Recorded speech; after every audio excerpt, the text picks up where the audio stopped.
Hey everybody, welcome back to the channel. Question is, can we sharpen this split adjustable high-speed steel threading die? And I believe yes we can. Actually, I think there's two different ways we could sharpen this. I've never tried either of them before, so I'm excited to give this a go. What I'm going to go for today is sharpening this lead-in area here where the relief is.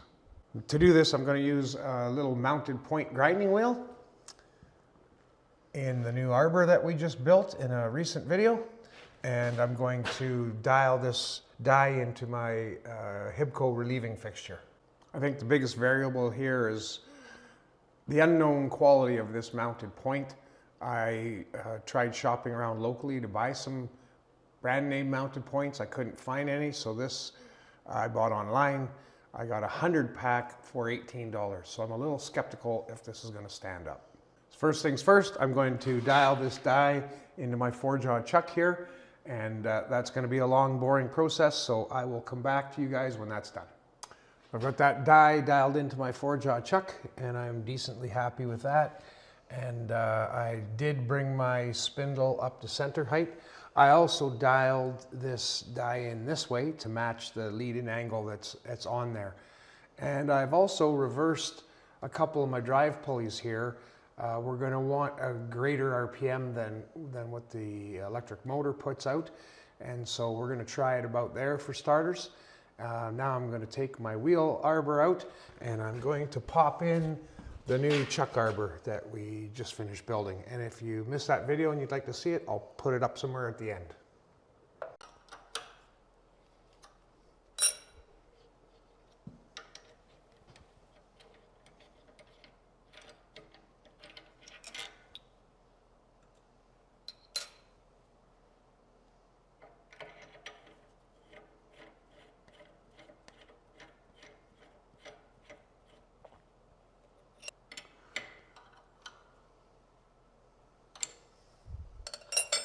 The next thing I did here was to orient the rotation of the threading die to match the lobe, the camming action of the cam in the machine.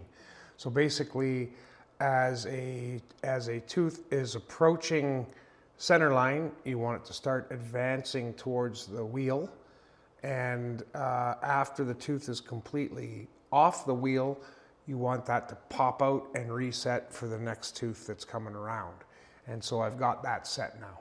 So that last little description would be for a tool that you're grinding in a normal fashion. Because I'm actually grinding on the far side of this tool, my tooth will be coming down and feeding in and then popping out. And then the next tooth, as it approaches center, will be feeding in and then pop out of the way.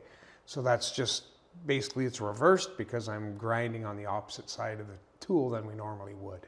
Here my tooth is approaching, the leading edge of my tooth is approaching center height, and you can see the dial's going minus, which means the fixture's traveling away, which means it's traveling into the wheel. And as I pass by the tooth, that relief continues, and now the tooth has gone past center, all of it, and this pops back out and resets for the next tooth that's getting ready to come around. Now here's that same thing shown actually at the die. We have a tooth that's coming down to approach center. This dial's at center height, and the camming action has already begun. And it's going to carry on as that tooth passes by the grinding wheel. And now that tooth is off of where the grinding wheel is going to be.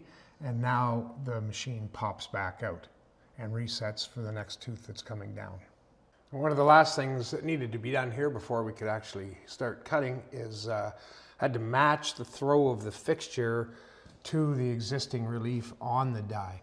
And to do that, I just adjusted the throw of my cam until I got this dial running 0 all the way across the tooth, and it's awfully close there. I'm pretty much ready to go here. I have set a stop so that I can't go because of this angle here. If I went too far towards the wheel, I could smoke into the teeth on the far side, which I don't want to do. So I've been careful to set that stop up. You can see our throw, our cam throw here. It's showing what relief it's going to put on these teeth. And now we're ready to touch off and begin the process.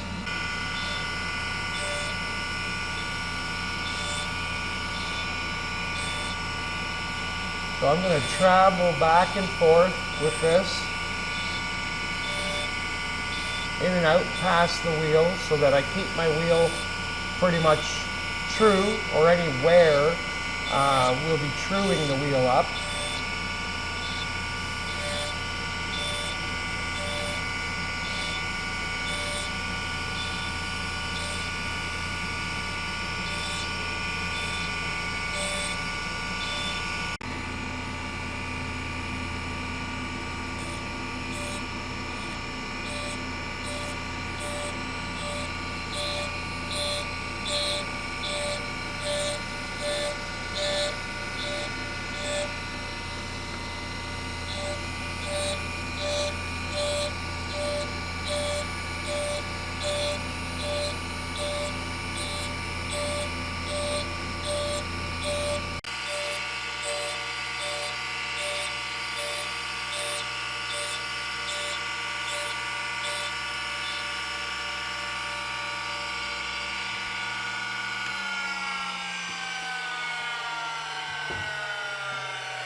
I'm just looking at this here.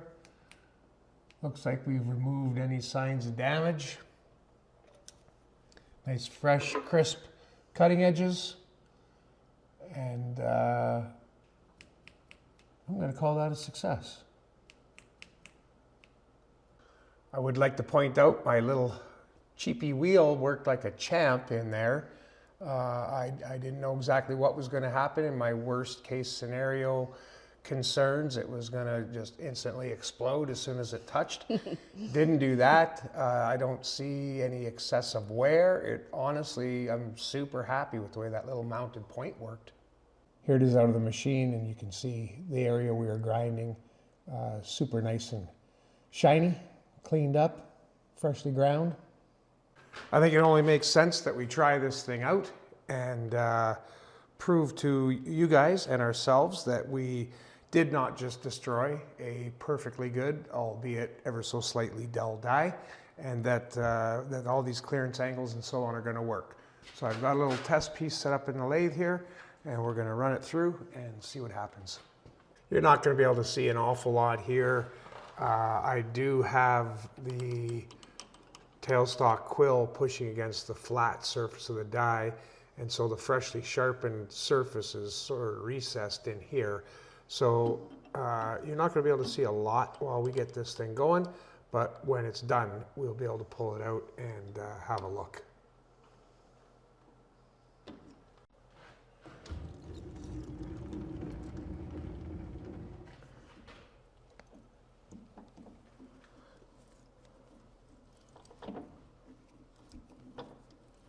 Oh, that's kind of nice.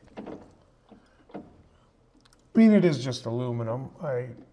Now that this is nice and fresh, I didn't want to start dulling it right away, cutting steel.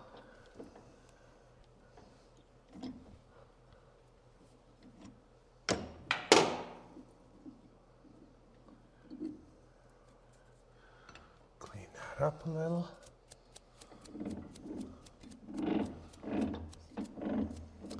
So it does indeed cut.